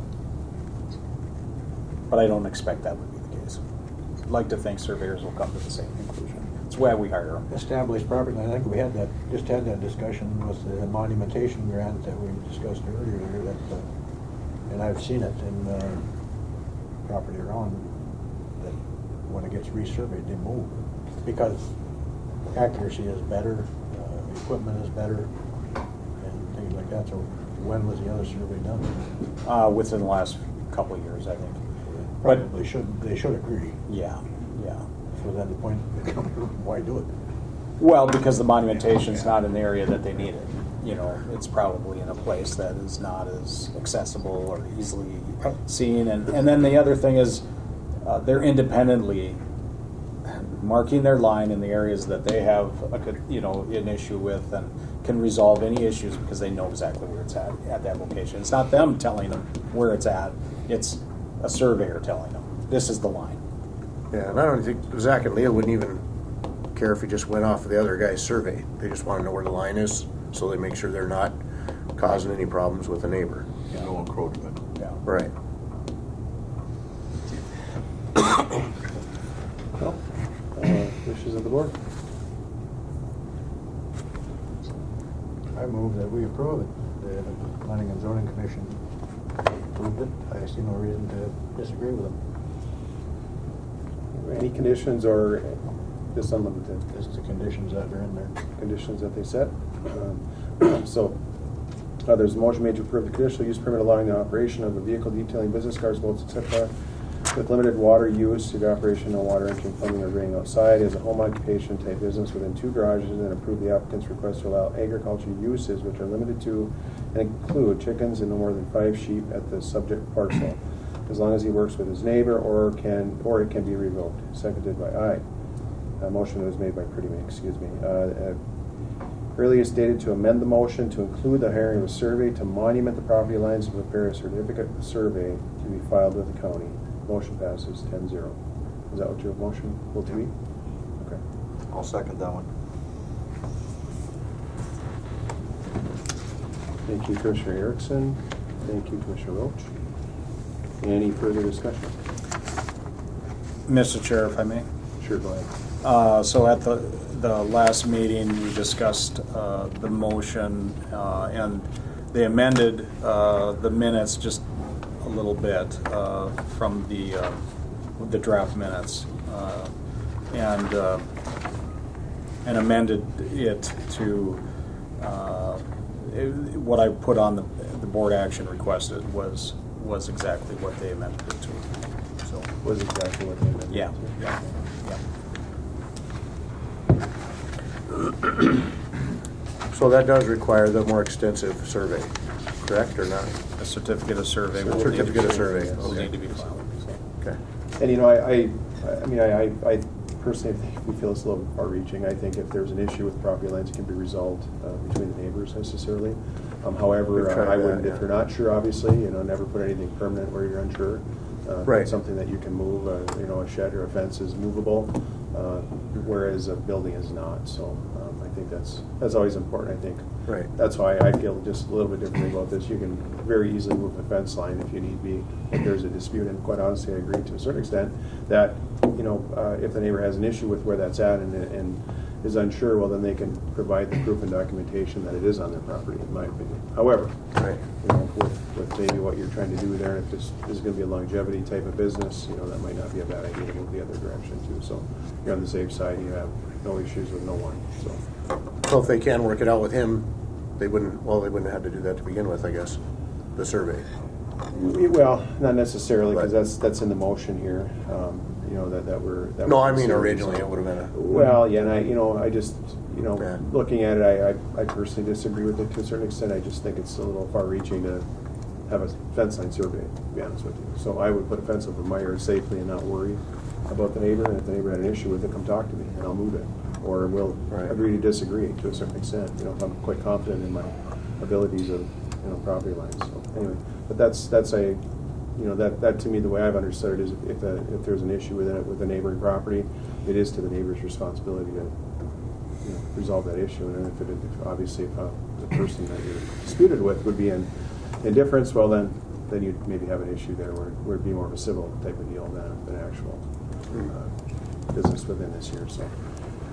But, there could be a standard, I think, too, not, maybe this isn't for now, but if there's gonna be these types of requirements, what's good for one should be good for all, because we have never done this before, so, anyway. Well, each application is reviewed on its It own is. merits, Yep. I would say that. But the other reason was there was a discussion about drainage off of the property and trying to maintain their own water within their property and not direct it towards the neighbors. And again, that property line was of importance for that purpose as well. And I know that the Workmans were interested in improving their drainage to drain to the state ditch and wanted to do it all within their property. And they were not 100% clear about where that property line is, and so having the survey would benefit them in that as well. So. Yeah. Sure enough, so we have a first and a second. Any further discussion? Sounds good. Hearing none, I'll call the question. All those in favor signify by saying aye. Aye. Aye, opposed? And motion carries. Thank you. Excellent. Thank you very much, Thank you. gentlemen. Have a good day. Great. At this time, we are open for public comments. Is there anyone in person or online for public comment?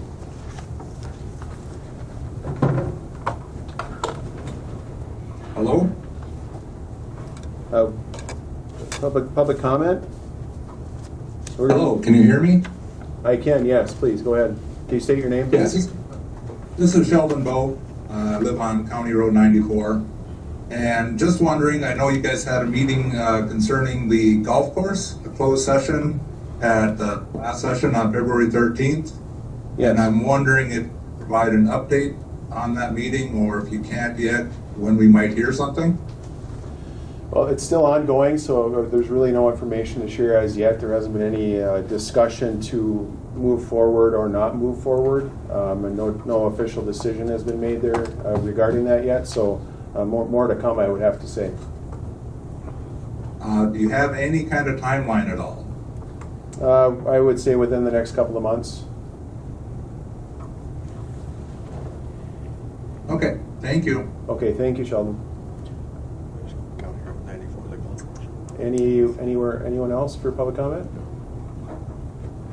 North Jackfish Road. Sure, Josh Skine. Jackfish.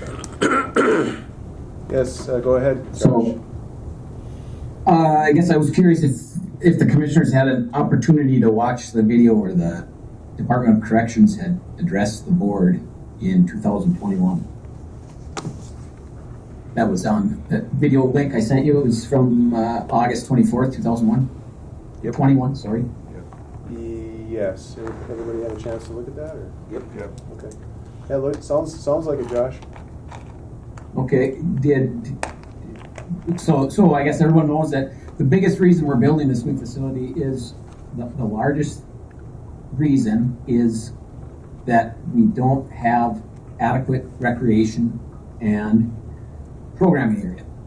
So what was stated in there was 1,000 square feet is required for exercise. You find that in Rule 2900.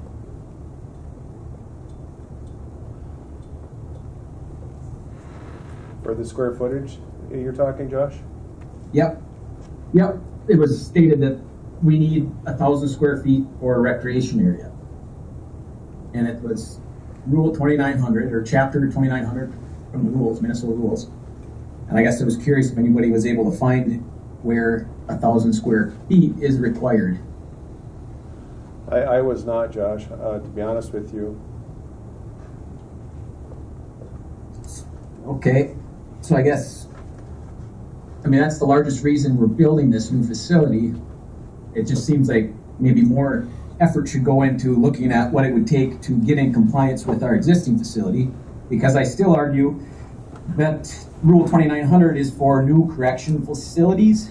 So we're existing. Seems odd that we're being held to new correctional facility rules. However, I think we can still get into compliance with our facility. If we looked at taking the kitchen, moving it downstairs. I don't know if that was ever looked at, which would open up a programming room, and then you could have an exercise room, and you've got a room across the hall that could then be used for legal counsel, doctor visits, mental health. I believe all those things were brought up as concerns.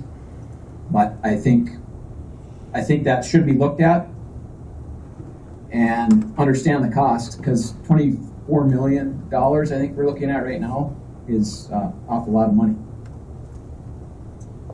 Well, it is, and we're not taking it lightly, believe me. There's been many discussions over the last couple of years about the assessment of the facility and the assessment of overall of all the county facilities, actually, along with where the needs were at, and the needs were determined to be at the jail area there, not just for a programming space. I know that's kind of what you hear on some of the meetings and stuff, but we're talking about the whole design of this building too. We're not just talking about one room. We're talking about how it's laid out.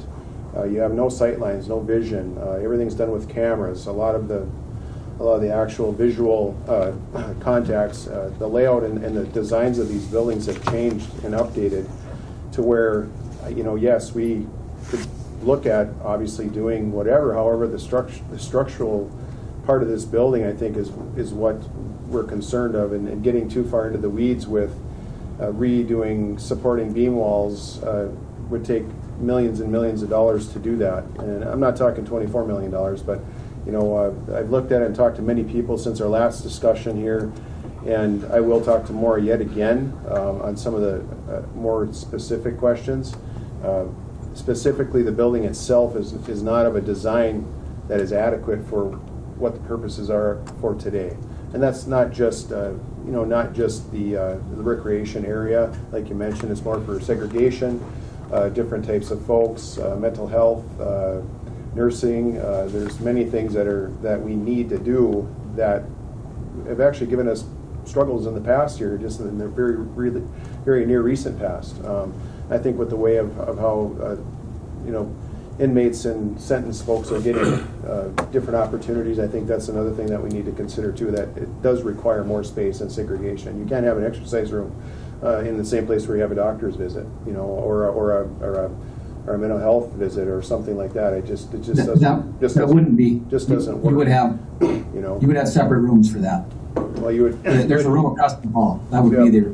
Well, there is, but there's also policy, I guess. It comes on the policy. Excuse me, please. Excuse me. Yeah. I've really looked into this in great detail, and I do trust the experts on this here, and I'm not saying one way or the other, and I do appreciate you looking into it in great detail as well. However, we have people that have been doing this for many, many decades and decades of time.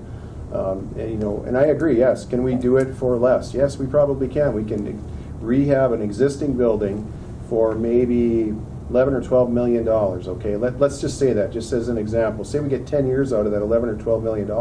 Is that a good decision for the county? Why would we only get that amount of time? Compliance is compliance. Because nobody has a crystal ball, and compliance regulations change. They changed via the legislature, which is the state level. They don't change here at the county. We follow the state rules and guidelines for facilities, and they're ever changing. Believe me. I just had a meeting with a guy here just the other day. They had I think it was 28 changes that had to be implemented into the next set of guidelines that had to be implemented by last August, I believe it was. And getting those changes in there while you're trying to plan to build a facility is a challenge right there. And what all these changes are, honestly, I couldn't tell you. But it's ever changing, and we want to stay ahead of this here. As long as we're going along with this here, we need to stay ahead of these regulations and these changes because they are ever changing. And I agree with you. I think you can't keep moving the bar. But I think once we get to a point where we feel that we're going to have a facility that's going to last us and not have any issues for 30 years, I think that's something to be to be considered. So to make sure we can keep our insurance.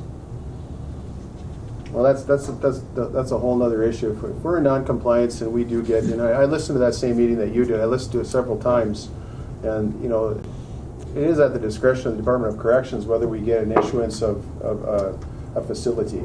And with that issuance, we base our insurance on. If we don't have that issuance, chances are that MSIT would likely drop us. So I hear where you're coming from, I really do, but we don't make the rules. We really don't, and we're not skilled to make the rules. They have a team of people doing these. They have advocacy groups that are following and making these rules and presenting these rules for good reason.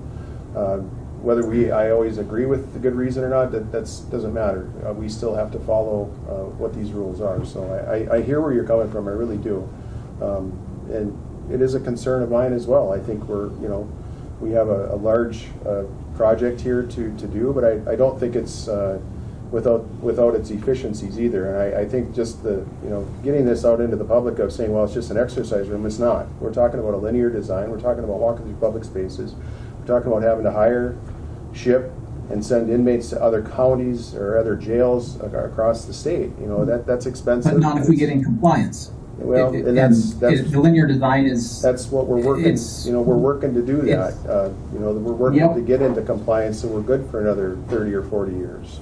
So, I mean, things. Well, I know. So the linear design is not a thing because it's not against the rules. The rules don't say we can't have a linear design. So, is there a better design? I'm not going to argue that at all.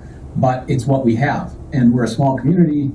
I mean, there's 18 other small communities just like us that are getting pressured by the DOC to build new jails, and that's where we probably have to get to our legislators at a state level and say, hey, we need some support here from you guys to help us out and help us be able to operate our facilities without getting this huge tax burden on our local people. Well, and I would agree with you there, but I really do think they have worked with us.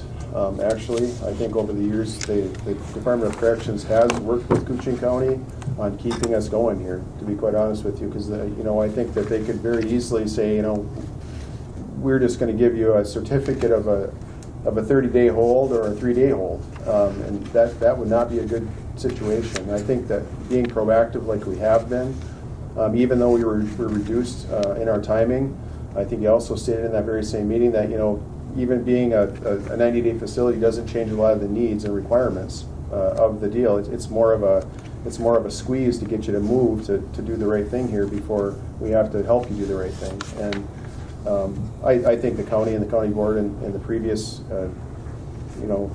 people that were here, I think they were trying to be proactive, and I personally want to be proactive as well. I think we want to be on the right side of these things. I think we do have an obligation to be responsible and not just financially responsible, but financial and community responsibility as well. To treat and get up and within the compliance that is required. I feel that way. I think and I can't speak for anyone else, and I won't.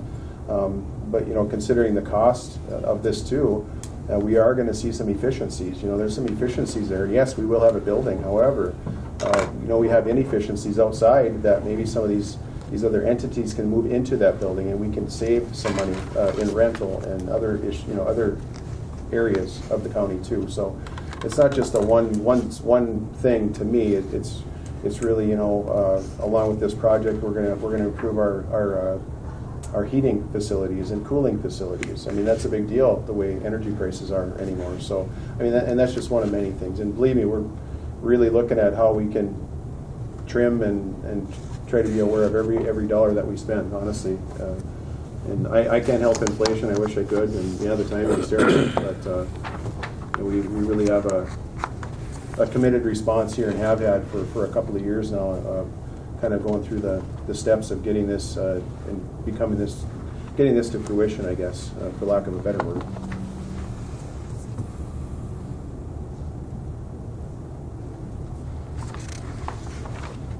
Well, I guess I'm just going to say compliance is compliance, and if I feel that we can get into compliance with our facility, and it would be a much less of a tax burden on our local people. So I understand. Believe me, that's been on everybody's mind here from the beginning and even continuing. This is a big step, and I continue to think about it daily.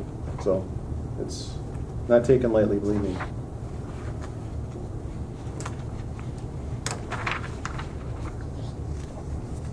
Anyone else for public comment? Hearing no public comment, I will ask for a motion to adjourn. I'll make the motion. Thank you, Commissioner Roach. Thank you, Commissioner Erickson. Any other business? Hearing no other business, I will call the question. All those in favor of adjournment, please say aye. Aye. Aye. Opposed? And we are adjourned.